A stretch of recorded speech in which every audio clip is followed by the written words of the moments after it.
ನಿಮ್ಮ ಮಕ್ಕಳಿಗೆ ನಿಮ್ಮ ಮನೆ ಬಾಗಿಲಲ್ಲೇ ಎಲಿಮೆಂಟ್ರಿಯಿಂದ ಮೆಡಿಕಲ್ ವರ್ಗು ಓದೋದಕ್ಕೆ ಇಲ್ಲಿ ಒಂದು ವ್ಯವಸ್ಥೆ ಸೃಷ್ಟಿಯಾಗಿದ್ರೆ ಅದಕ್ಕೆ ಚರಂತಿ ಮಠದ ದೊಡ್ಡ ಕೊಡುಗೆ ಇದೆಯಲ್ವಾ? ಆ ವ್ಯಕ್ತಿನ ಗೆಲ್ಸ್ಬೇಕಾ ಬೇಡವಾ? ನೀವೇ ಯೋಚನೆ ಮಾಡಿ ಬಂಧುಗಳೇ. ನಮ್ಮಲ್ಲಿ ಎಲ್ಲೇ ಹೋದ್ರೂ ಕೂಡ ಹೆಂಗಸರಿಗೆಲ್ಲ 2000 ರೂಪಾಯಿ ಕೊಟ್ಟಿದ್ದೀವಿ, 2000 ರೂಪಾಯಿ ಕೊಟ್ಟಿದ್ದೀವಿ ಅಂತ ಹೇಳ್ತಾರೆ. ನಮ್ಮ ಸರ್ಕಾರ 2023ವರೆಗೂ ಇರಬೇಕಾದ್ರೆ ಈ ರಾಜ್ಯದಲ್ಲಿ ಬಜೆಟ್ ಮಂಡಿಸಬೇಕಾದ್ರೆ ಮದ್ಯ ಮಾರಾಟದಿಂದ ಬರುವಂತ ಆದಾಯ ಎಷ್ಟು ಅಂತ ನಮ್ಮಲ್ಲಿ ಲೆಕ್ಕ ಹಾಕ್ತಿದ್ರು ಅಂದ್ರೆ 15,000 ಕೋಟಿ ರೂಪಾಯಿ ಲೆಕ್ಕ. ಜನರ ಬಗ್ಗೆ ಕಾಳಜಿ ಇಟ್ಕೊಂಡಿರೋ ವ್ಯಕ್ತಿ ಅಂತ ಹೇಳಿದ್ರೆ ಅದು ಚರಂತಿ ಮಠ ಅಂತ ಹೇಳಿ ನಾನು ಹೇಳ್ಬೇಕಾಗತ್ತೇ ಇಲ್ಲ.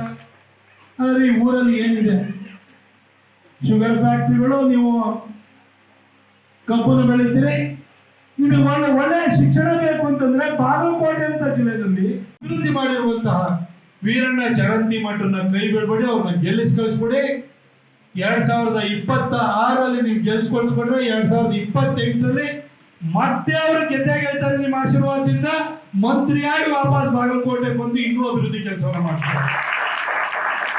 ನೀವು ಓಟ್ ಹಾಕ್ತಿರೋದು ಮುಂದೊಂದು ದಿನ ಮಂತ್ರಿ ಆಗುವಂತ ವ್ಯಕ್ತಿಗೆ ಅನ್ನೋದನ್ನು ಅರ್ಥ ಮಾಡಿಕೊಂಡು ನಿಮ್ಮ ಅಮೂಲ್ಯವಾದ ಮತವನ್ನ ಭಾರತೀಯ ಜನತಾ ಪಕ್ಷದ ಚಿಹ್ನೆ ಆಗಿರುವಂತ ಕಮಲಕ್ಕೆ ಕೊಟ್ಟು ವೀರಣ್ಣ ಚರಂತಿ ಮಠನ ಗೆಲ್ಲಿಸಿ ಕಳಿಸ್ಕೊಡ್ಬೇಕು. 2028ರಲ್ಲಿ ಬಿಜೆಪಿ ನೇತೃತ್ವದ ಸರ್ಕಾರ ಈ ರಾಜ್ಯದಲ್ಲಿ ಅಧಿಕಾರಕ್ಕೆ ಬರುತ್ತೆ ಅನ್ನೋ ಸಂದೇಶವನ್ನ ಬಾಗಲಕೋಟೆ ಮತದಾರ ಇಡೀ ರಾಜ್ಯಕ್ಕೆ ಕೊಡಬೇಕು ಅಂತ ಹೇಳಿ ನಿಮ್ಮನ್ನ ವಿನಮ್ರವಾಗಿ ಕೇಳ್ಕೊಂಡು ನನ್ನ ಮಾತನ್ನು ಮುಗಿಸ್ತೀನಿ. ನಿಮ್ಮ ಮಕ್ಕಳಿಗೆ ನಿಮ್ಮ ಮನೆ ಬಾಗಿಲಲ್ಲೇ ಎಲಿಮೆಂಟ್ರಿಯಿಂದ ಮೆಡಿಕಲ್ ವರ್ಗು ಓದೋದಕ್ಕೆ ಇಲ್ಲಿ ಒಂದು ವ್ಯವಸ್ಥೆ ಸೃಷ್ಟಿಯಾಗಿದ್ರೆ ಅದಕ್ಕೆ ಚರಂತಿ ಮಠದ ದೊಡ್ಡ ಕೊಡುಗೆ ಇದೆಯಲ್ವಾ? ಆ ವ್ಯಕ್ತಿನ ಗೆಲ್ಸ್ಬೇಕಾ ಬೇಡವಾ? ನೀವೇ ಯೋಚನೆ ಮಾಡಿ ಬಂಧುಗಳೇ. ನಮ್ಮಲ್ಲಿ ಎಲ್ಲೇ ಹೋದ್ರೂ ಕೂಡ ಹೆಂಗಸರಿಗೆಲ್ಲ 2000 ರೂಪಾಯಿ ಕೊಟ್ಟಿದ್ದೀವಿ, 2000 ರೂಪಾಯಿ ಕೊಟ್ಟಿದ್ದೀವಿ ಅಂತ ಹೇಳ್ತಾರೆ. ನಮ್ಮ ಸರ್ಕಾರ 2023ವರೆಗೂ ಇರಬೇಕಾದ್ರೆ ಈ ರಾಜ್ಯದಲ್ಲಿ ಬಜೆಟ್ ಮಂಡಿಸಬೇಕಾದ್ರೆ ಮದ್ಯ ಮಾರಾಟದಿಂದ ಬರುವಂತ ಆದಾಯ ಎಷ್ಟು ಅಂತ ನಮ್ಮಲ್ಲಿ ಲೆಕ್ಕ ಹಾಕ್ತಿದ್ರು ಅಂದ್ರೆ 15,000 ಕೋಟಿ ರೂಪಾಯಿ ಲೆಕ್ಕ. ಜನರ ಬಗ್ಗೆ ಕಾಳಜಿ ಇಟ್ಕೊಂಡಿರೋ ವ್ಯಕ್ತಿ ಅಂತ ಹೇಳಿದ್ರೆ ಅದು ಚರಂತಿ ಮಠ ಅಂತ ಹೇಳಿ ನಾನು ಹೇಳ್ಬೇಕಾಗತ್ತೇ ಇಲ್ಲ.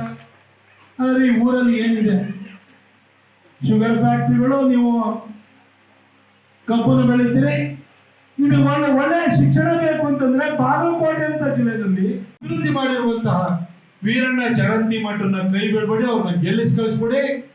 2026ರಲ್ಲಿ ನೀವು ಗೆಲ್ಸ್ಕೊಳ್ಸ್ಕೊಂಡ್ರೆ 2028ರಲ್ಲಿ ಮತ್ತೆ ಅವರು ಗೆದ್ದೇ ಗೆಲ್ತಾರೆ. ನಿಮ್ಮ ಆಶೀರ್ವಾದದಿಂದ ಮಂತ್ರಿಯಾಗಿ ವಾಪಸ್ ಬಾಗಲಕೋಟೆ ಬಂದು ಇನ್ನೂ ಅಭಿವೃದ್ಧಿ ಕೆಲಸವನ್ನು ಮಾಡ್ತಾರೆ.